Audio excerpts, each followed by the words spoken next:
sunshine, and you're in for a treat today. I have with me Carl Aveni. Hi, Carl. Hey, Tom, how are you? I am great. I'm so glad you've joined us. Carl is going to share his values, his superpower. Carl is running for Common Pleas Judge, which is fantastic because he has 24 years of experience Thank in you. the very court that he's running for. So he'll be one of the most experienced judges in the Common Pleas Court. Thank you. Very excited about that. And Carl is a dad and husband to Valerie, a dad to Amon and Lucy, who are 16 and 18.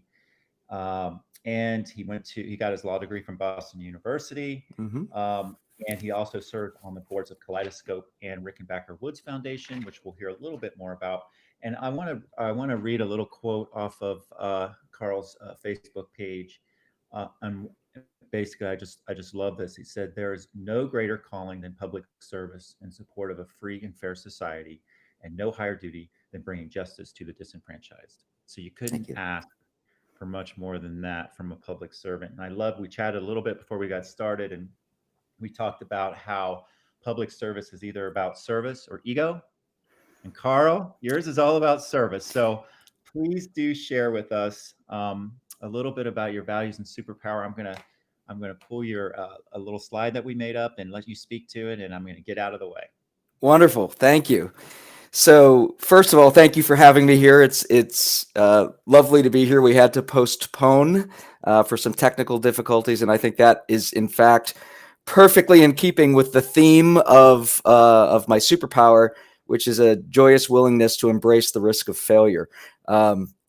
We we had some trouble getting started, but Tom, we made it.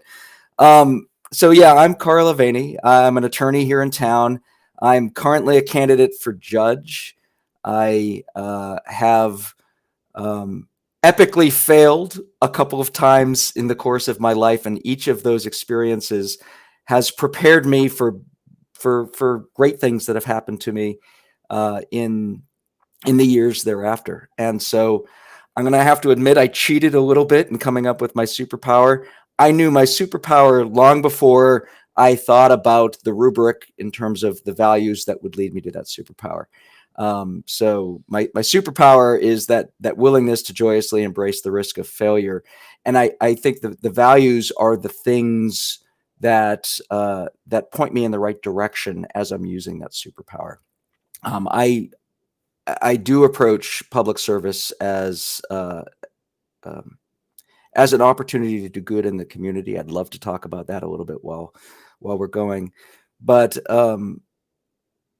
that risk taking piece of it, the willingness to joyously, and really maybe the emphasis should be on the word joyously, embrace the risk of failure. That's been something that has served me well for nearly a decade. It started weirdly, I mean, really weirdly. I was a contestant on Jeopardy in 2011, and it was it was a wonderful experience. It was a lot of fun, but I blew it on Final Jeopardy. I was in first place every minute of the show until the end, and then I blew it on Final Jeopardy, and I just didn't know the answer to that one question. And the interesting thing about that was that I had 4 months from the time that happened until the time that they aired that episode. And I spent those 4 months thinking about, like, okay, I kind of, I get it wrong. I look sort of silly. What do I do with that information? And ultimately, on the night that it aired, we just had a big party. And we didn't tell anybody how it ended up. And we just laughed with them as we rolled that roller coaster. And I failed in front of 9 million people when that episode aired.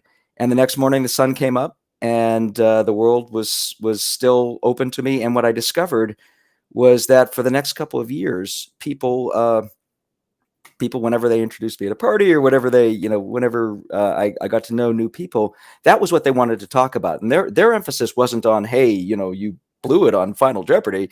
Their emphasis was, wow, you were on the show. That's really cool. What's that about?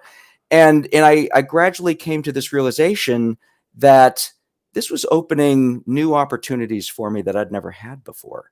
I'm not humble. I'm proud of my abilities as a lawyer, but the fact that I was on this sort of silly game show got people to notice some of the other good work that I was doing, and that led me to interesting places. And ultimately, it led me eventually over the course of my career to have opportunities in my career that I'd never had. And some of those worked out not as failures, but as successes. And it eventually led me to run for judge in 2018.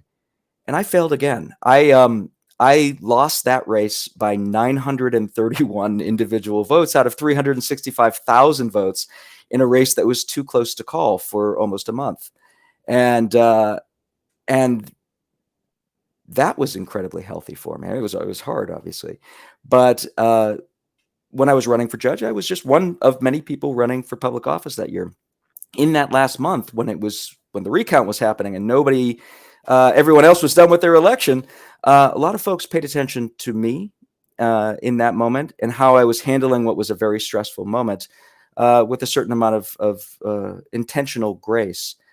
And that gave me a certain amount of credibility and the power to do some things thereafter. I ended up losing, but folks knew who I was, and I had connections that helped there. And the core values come in of empathy, inclusion, resourcefulness, and service. In failing in 2018 in running for judge, it turns out I may be successful in getting one of my real heart's projects to succeed in Franklin County. We need childcare at our courthouse, not just for county employees, although for them too. We need childcare for defendants and witnesses and victims, but especially for jurors. The fact that we don't have childcare for jurors is a civil rights issue. It effectively precludes mostly single moms from participating fully in our jury pool, and especially single moms below a certain age and income threshold. And the fact that those voices are underrepresented means that it's distorting the discussions that are happening in our jury panels. And so that's a civil rights issue. The connection to this idea of failure is in the month after my judicial race in 2018 ended, I spent a lot of time sitting and thinking about both what had just happened and also what I wanted to do next. And I decided I wanted to solve this childcare issue no matter what happens.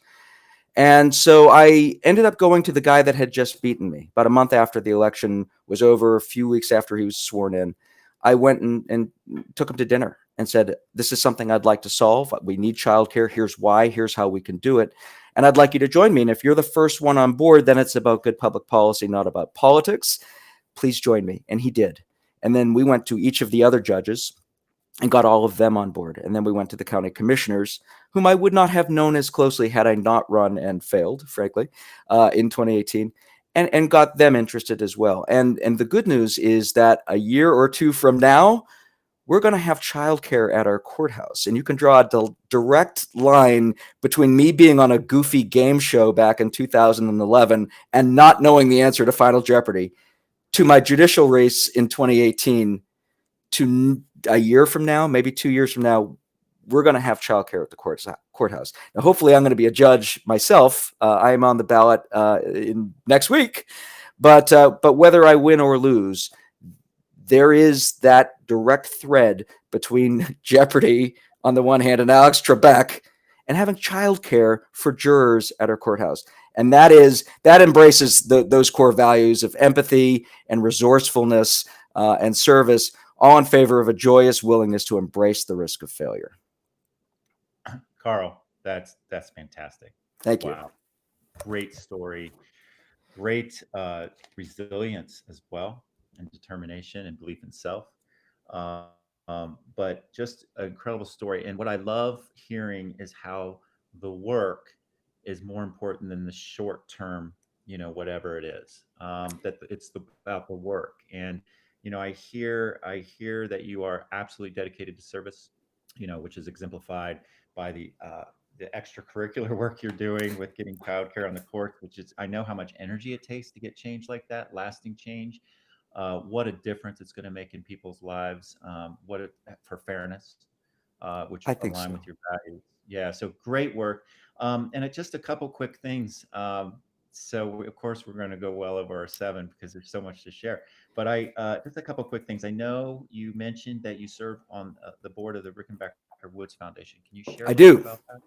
Yeah. So in the course of 2018, I had a lot of community conversations. I ran an unapologetic social justice campaign for judge, and I spent as much time in the community listening to people as being so sort of set on receive as much as on transmit. And that really served me well. And it got me really excited about two organizations that I had interacted with, one of which will be familiar to you, Kaleidoscope Youth Center. And so I serve on the board of the Kaleidoscope Youth Center, and I knew that no matter what happened in my race, I was going to join that board because I really admire the work that they're doing. They're saving people's lives every single day, and the important work that they do. But also the Rickenbacker Woods Foundation. They're a much smaller organization, much less well known.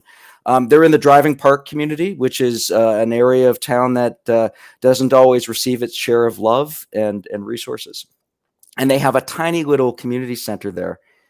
And let me tell you the story that convinced me that I needed to join this board and get affiliated with them because of the good work they're doing. They got a small grant, a couple $1,000s. It was unattached funds. They could use it for whatever they wanted. And they have lots of needs. They could have improved their physical plant. They could have, come up with a way of paying some of their volunteers or reimbursing some of their volunteers for the good work that they do. But this is what they did instead. They chartered 2 buses, and they took every 10th grader in that neighborhood on a college tour. They went to 2 historically Black universities, Wilberforce universities, and then Central State College as well, and said to every kid on that tour, they went all to both tours. They said to these kids, "This is available for you too. This is something that if you want, you can have this, and here's the pathway to how you get it." And for some of those kids, now some of those kids would have gotten there anyways. But for some of those kids, that was the first time anyone had ever told them that. And that was the first time anyone had shown them that.